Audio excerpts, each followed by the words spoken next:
seem to be connecting with anybody. Anyway, I'm Deborah Dale, and I'm an environmental biologist and a garden mediator.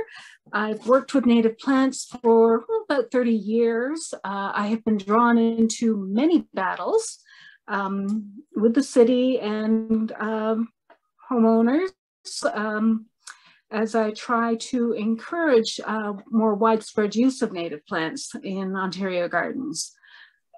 Today I'm going to go a little off topic. I'm here to talk about weeds, what they are, and how Toronto's revised bylaw may impact your garden. Invasive Species Week just ended on Saturday, so as usual, I'm a day late and $1 short, but let's get started. Next. The title is Weed Watch. Next, also known as Toronto's Most Unwanted. This is just a little intro to get us thinking about where we are. A lot of people are confused. They see plants growing along the roadsides and they think they're native plants. But most of the plants you see, like chicory and dandelions, those actually belong to other countries and they have seeded in or naturalized. But when you grow really native plants, apart from goldenrod, most people don't recognize them. And I get all kinds of questions about, what's this, what's that? I also get a little upset when I go into other people's gardens and I see all these garden imports that they have carefully tended from the Walmart or the local nursery, and I see them as invasive species. So anyway, next slide. On January 1st, Toronto amended its bylaw to prohibit 12 species. And the Ontario's Invasive Species Act also added 3 more terrestrial plants to the restricted list, up from 4. Now, Toronto's bylaw has always had issues. Let me just comment. But the new amendments, sorry? Badly, but it said basically. I'm not hearing you, hon. Right. Yeah. Well, I was just talking over top of you, so I put them on mute. I think no, what was he saying? It's fine if you wanted to raise your hand or ask a question. Rhonda will mediate that. No, it was, what was your question? Someone just had their mute off. It was background noise. It wasn't a question. Oh, okay. Well, if you do have questions, feel free to put them in the chat, and Rhonda's going to keep an eye on that, and we'll bring them up from time to time. Anyway, so Toronto's weed bylaw has had issues. The new amendments are really extensive. It's a complete rewrite, and quite frankly, it's a little scary. But before we get into that, I just wanted to talk a little bit about what these different words mean, because I was at a webinar last week, and there was quite a bit of discussion over what they actually are. So weed, the typical definition of that is a plant out of place. I take it a little further because you can transplant a plant that may not be a weed, put it in someplace more suitable. A weed to me is something that doesn't belong in the ecosystem. It's a plant that you don't want to transplant to a more suitable location, not just for aesthetic purposes, but because it causes some form of harm. And like I said, most plants that I consider weeds are alien. They don't fit in the local ecosystem. They came from elsewhere. Some alien plants have become naturalized, like those plants I was talking about earlier, chicory, dandelions. They've spread into our environment, but they don't appear to be causing significant harm. And some may even play a small role. I mean, people are always talking about how great the dandelions are for the bees as they emerge from their winter dormancy. But they don't really provide the same level of nutrients that they were getting previously from native trees and spring ephemerals. So when they did a study on that, they found that the native bees were actually smaller when they were feeding exclusively on dandelions. So another term we talk about is toxic versus noxious. Now, they're very closely linked. A plant can be toxic without being on the noxious weed list. And there are plenty of plants that are poisonous, so harmful to people, but they're not recognized as harmful to agriculture or to agricultural workers who presumably aren't eating those plants. So they wouldn't count as noxious per the legal definition. To me, invasive is a much more useful term. There are plenty of native plants that people call invasive because they're very aggressive, and especially in a garden setting, if you plant one cup plant, pretty soon you're going to have a dozen cup plants. That doesn't mean they're invasive because they're not invading the territory, they belong there. An invader comes from elsewhere, and they take over, driving out native plants, creating monocultures, and they very seldom provide any benefits in return. Norway maples have been here since probably the 1600s, but there isn't any insect predators on those yet. So, you know, there's no question of insects adapting to these new plants. It takes a very long time, and it may never happen. What distinguishes an invasive from a weed or a naturalized species is its displacement capacity, its ability to push out other species. And invasive alien species do harm biodiversity. They displace a native species, outcompeting them for resources. They degrade habitat. They can introduce disease. And most importantly, sometimes they breed with native species to form hybrids, and that really dilutes the gene pool. Next. So we actually do have a native dandelion, two-flower dwarf dandelion. So it's a little more orange. It usually has more than one flower head on a stem, as opposed to the dandelions that only have the one. And it provides a much better source of pollen and nectar for our native insects. Next.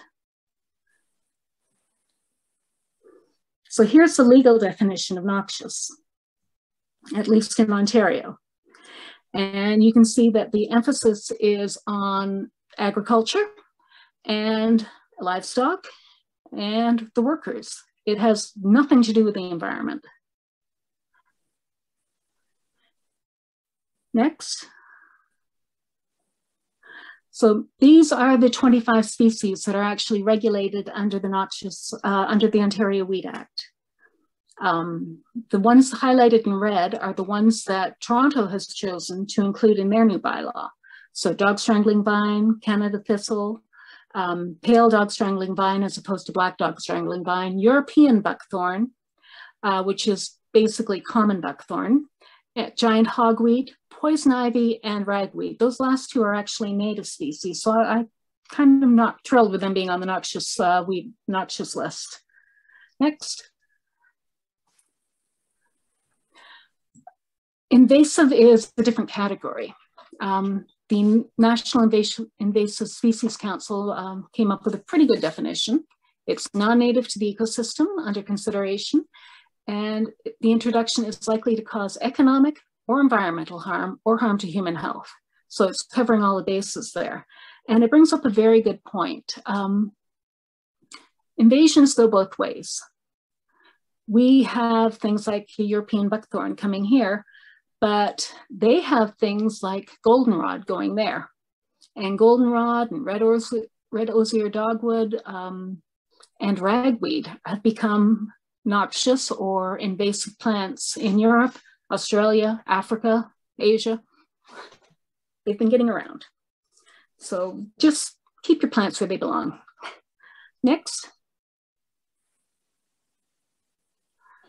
Okay, how do they deal with invasive species? The problem I've been having with the Toronto bylaw officers is that they, for the most part, don't know one plant from another. And they have been supposedly trained on this for the last 25 years, ever since Sandy Bell took the city to court, followed by Doug Counter, followed by myself. And the inspectors still have a very loose idea of what constitutes a weed. And that's one of the reasons why the city came up with a specific list of weeds. but they do have a lot of powers that people aren't really aware of. A bylaw inspector can come onto your property without your permission at any time and look for things that they feel are against any of the bylaws. The Invasive Species Act has similar provisions, and in their case, it's a pretty good thing because they only have 7 plants right now that they have restricted under the Invasive Species Act. And I think 22 overall are restricted or prohibited, and that includes animals, insects, aquatic organisms. And if they had to stick with just that list, a lot of things could slip through. So the Invasive Species Act actually gives them the power to look at what they think might be an invasive species. It may not be on the list, but they have the power to order their destruction if they find something like that. Next.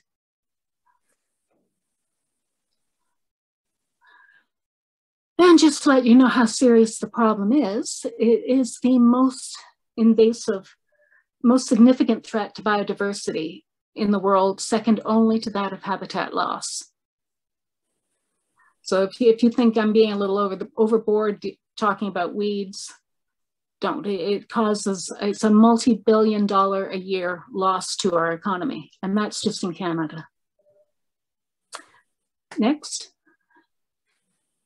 So this is just a little bit about the definitions in the Invasive Species Act. The only real difference in the definition is that if a species is prohibited, you can't have it and you can't transport it anywhere. Restricted has everything else. Restricted and prohibited have a lot of overlap other than those 2 words. The other thing about restricted species is you cannot take them into a national park or conservation property, and you cannot bring them into Ontario in the first place. Which brings us to that there are a lot of regulations federally dealing with invasive species. I mean, it's covered by the Plant Protection Act, Health of Animals Act, Canadian Environmental Protection Act, Environmental Assessment Act, Seeds Act, Pest Control Products Act, Forestry Act, National Resources Act, Transportation of Dangerous Goods Act, Oceans Act, Fisheries Act, Canada Wildlife Act, Wild Animal and Plant Protection and Regulations of International and Interprovincial Trade Act, and the Canadian Parks Act. So I don't really know how they all keep it straight, but each of those agencies is looking out, trying to stop invasive species from coming to Canada. And a lot of times it seems to be working because there are species that are present just the other side of the border that haven't made it here yet, or they're just starting to creep across now. So we have a chance, small chance, to sort of stop that. Next. Okay, so these are the actual plants restricted under the Ontario Invasive Species Act. We have the 2 dog strangling vines again, Japanese knotweed, European Phragmites, and just in January 1st of this year, Bohemian knotweed, giant knotweed, and Himalayan knotweed were added to the list. Next. So what's new with the Tall Grass and Weeds Bylaw 489? If you have been growing native plants or vegetables in your front garden over the last 20 or 30 years, you're probably very familiar with 489. They upended it last fall, and it came into effect on January 2nd of this year. It's been renamed turf grass and prohibited plants. So they've come up with a list of just 12 plants that you are not allowed to have. And they have increased fines and added a whole slew of new offenses under the Act. So I have to believe that their heart is in the right place, that they believe they're doing the right thing. But frankly, I think they're going to scare a lot of people off of pollinator gardens or vegetable gardens, and that's a real shame. Next.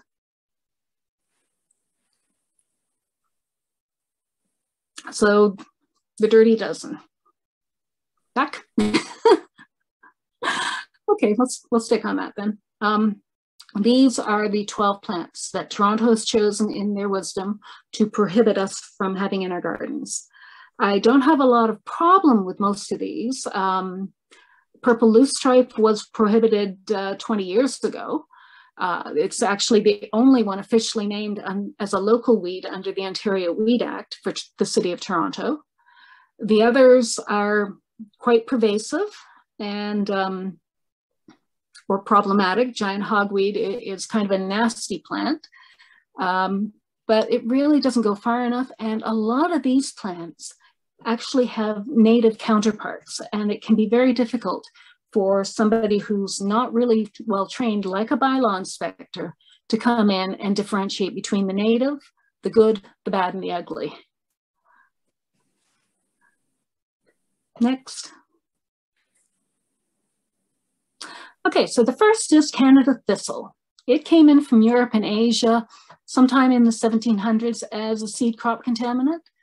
And it's called Canada thistle because the Americans thought it came from us. It arrived as a seed contaminant, and as the British and Dutch moved south into America, they brought it with them. Next. Oh, sorry, if you looked at the leaf margins on that last plant, you could see that the spines are along the edges of it. Another plant that you might run into that Toronto has not chosen to prohibit is bull thistle. And that is different from Canada thistle in that it forms that ground-hugging rosette as it first appears. So you've probably seen both thistles and never really differentiated. I mean, we all know what a thistle is, right? But there are actually 4 species, 4 varieties of Canada thistle. And then you've got bull thistle and a dozen other kinds. The native one that we're most likely to encounter is called field thistle. And that's the plant on the left. And the distinguishing features for that are the white hairs on the undersides of the leaves. And if you look at the flower head, the bract has these white lines going up under the flower head. So bylaw inspectors are liable to see that plant and order you to destroy it. And I'm going to ask you to try and defend it because native thistles are actually an integral part of our environment. They provide a very good source of nutrients. They are preferred by a lot of pollinators from any other kind of flower head. If you look around, you're going to see a lot. The good one is the one on the left, where it says Minnesota wildflowers, which is where I got the photo. And the one on the right, or the wrong, is the bull thistle, which again, Toronto has not prohibited, but a bylaw inspector is not going to differentiate between the various types of thistles. Next. Now, they have tried to put in biocontrols. And the problem with that is that the insects that they brought in to try and control Canada thistle are too much of a generalist. They don't differentiate between Canada thistle, bull thistle, and native thistles. So we've got some really rare ones up towards Manitoulin Island and the Bruce Peninsula, and they are actually being threatened by these insects that were brought in to control Canada thistle. So we're in danger of losing some of our native thistles. So we don't want to lose any to bylaw officers. Okay, now what makes Canada thistle especially tough is that unlike most thistles, it spreads by both seeds and rhizomes. The roots can grow 6 to 10 feet a year, and one plant can spread across a half an acre in just 3 years. It's allelopathic. It excludes other plants. It's a significant threat in agricultural lands and certainly not something you want to take root in your garden. Next. So this is a list of some of the thistles that you may find. If you find any of those ones in green, other than field thistle, report it because those things really shouldn't be growing in Toronto. They grow a little further north than us. Not that I would discourage you from adding them to your garden because, as I said, they are under threat in their natural environment. The ones in black are native or non-native invasive varieties that feel free to destroy. Next. Now, there are other plants that the bylaw inspector may consider to be a thistle, particularly if they're not in flower. I don't know how many of you grow globe thistles in your yard. It's a European garden import, and it's just starting to become a bit invasive in some environments. Sow thistle and prickly lettuce also could be easily mistaken as a thistle. Hey, they've got spines, they've got prickles. They must be a bad plant. These three are kind of bad because they're non-native. Burdock is another one on the list, and Toronto initially considered adding that to their list of 12 prohibited species, but there was a bit of a backlash from that because it does have a lot of medicinal and nutritional value. The First Nations used it a lot. Even though it wasn't one of their traditional plants, it came over with the Europeans, but they found a lot of uses for it. And it's not particularly harmful yet. It's kind of falls into that naturalized gray area. Next. So just try to protect your native thistle. Look for those white lines on the flower head. They tend to be a lot less prickly than the invasive prickles, the invasive thistles. And they do a lot of good for the environment. Next. I'm not going to spend a lot of time on buckthorn. I hope you've all seen it. It's certainly pervasive in my neighborhood. I have neighbors who have entire hedges made out of common buckthorn. I don't know why, but they seem to enjoy it, and I'm looking forward to the bylaw inspectors coming after them instead of my garden for a change. You can see the distinct lines on the leaves where they seem to sort of grow around the center stem towards the point. And the really distinct thing about them is that they form these spikes along the stem that are really just, they're like little branchlets that never quite formed. And you have to be very careful when you're taking these things down because they may not be so bad when you're pulling them out of the garden, but after a week, those things harden up and they can go right through your hand. Glossy buckthorn is a little more difficult to differentiate, but it grows more in wetland areas and moist soils, so you won't see it quite as much. Now we do have a native buckthorn, alderleaf buckthorn. And the way you can tell the difference between it and the invasive buckthorns is it's a much smaller plant. It only grows to about 1 meter, whereas the other buckthorns can grow 6 to 10 meters. Hopefully you won't let them get that big because the bigger they are, the harder they are to get out. They have really tough root systems. They've even developed a tool called a weed wrench to sort of dig them up out of the ground.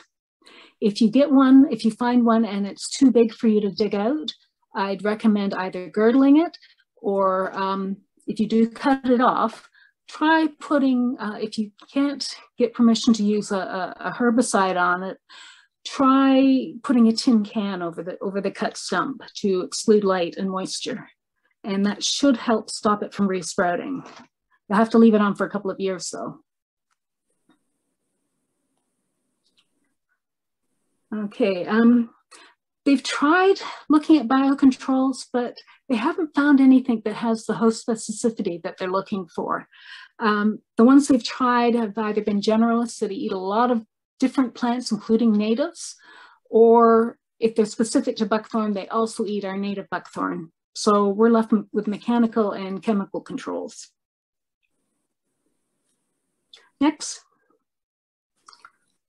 So prohibited plants number 4 and 5, the black swallowwort or dog strangling vine or pale swallowwort.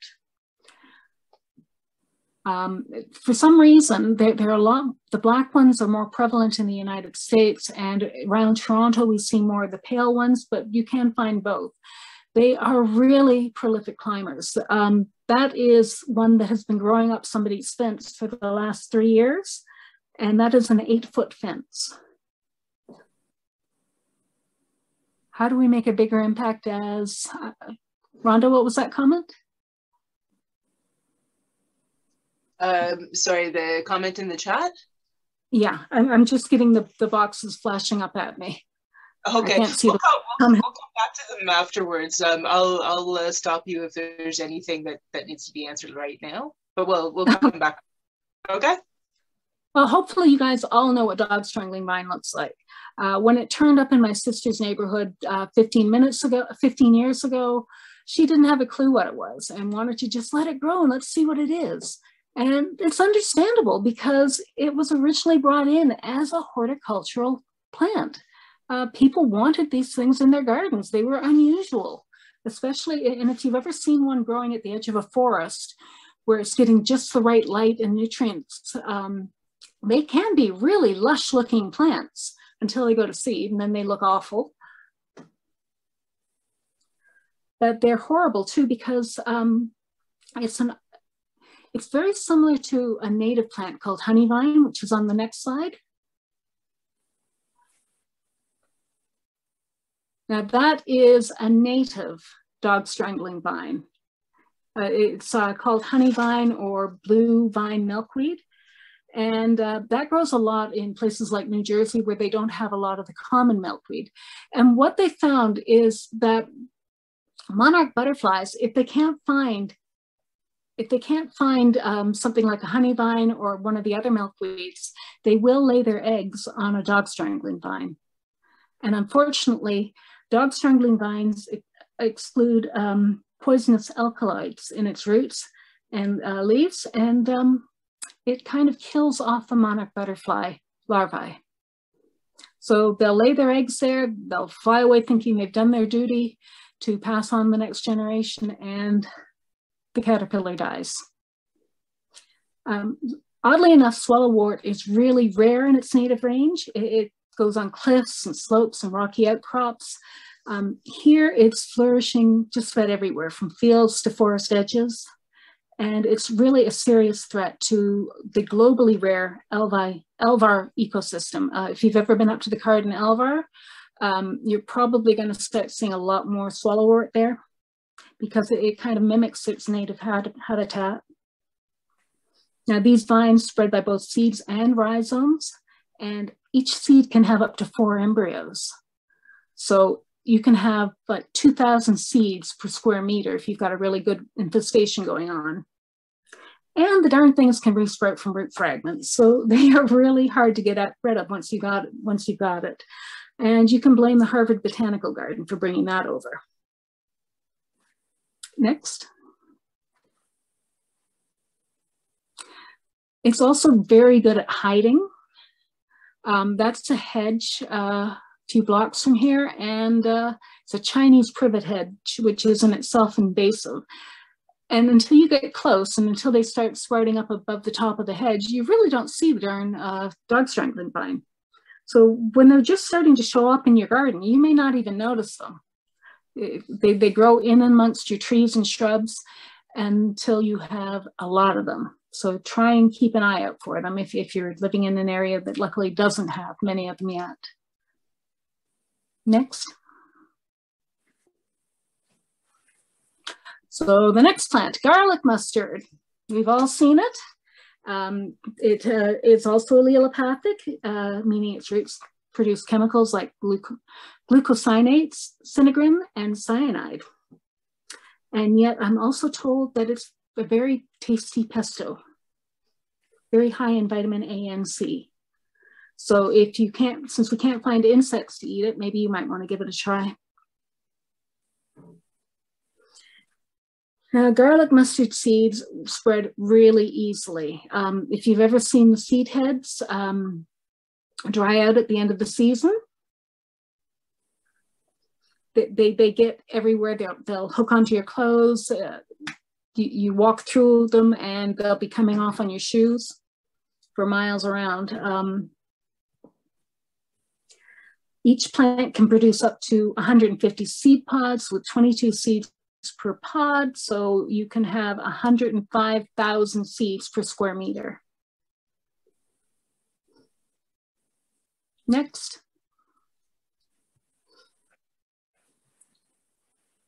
The nice thing about garlic mustard is it's evergreen. Isn't that a pretty sight on the forest floor? But there's nothing else growing there but garlic mustard. Those are all first-year rosettes. So by the end of that year, they were going to produce thousands more seeds in its ongoing cycle. It can take you 30 years to deplete the soil, the seed bank from it. Next. Number 7 on Toronto's hit list, the giant hogweed. Now this is another garden import. It came from the area between the Black and Caspian Seas around 1917. It came in to North America and in Ontario about 1949. It's been in the news a lot lately, and that's probably why it made Toronto's list. It was really popular when it first arrived because, let's face it, it is a spectacular looking plant. But it is also a very dangerous plant. It contains furocomarins, which can make skin sensitive to light, which is phytophotodermatitis, say that 3 times fast. It seems particularly virulent. I mean, there are other plants that produce these furocomarins that make your skin sensitive to light, but this one really can do a job on you. It can produce blistering burns that can persist for months after exposure. So if you do happen to get any sap on you, wash your skin with plenty of detergent and cold water as soon as you can and stay out of the light until your shirt's all off your skin. It's generally found along waterways, but it's also shade and drought tolerant, and it too produces a lot of seeds. So if it goes to seed, like this plant is liable to if they don't take it down, you're going to have a hard time getting rid of it. It does take about 3 to 5 years to flower, but the first year it's going to grow up to 1 meter, and the seeds again can persist for 15 to 20 years. So you really want to get rid of it. Next.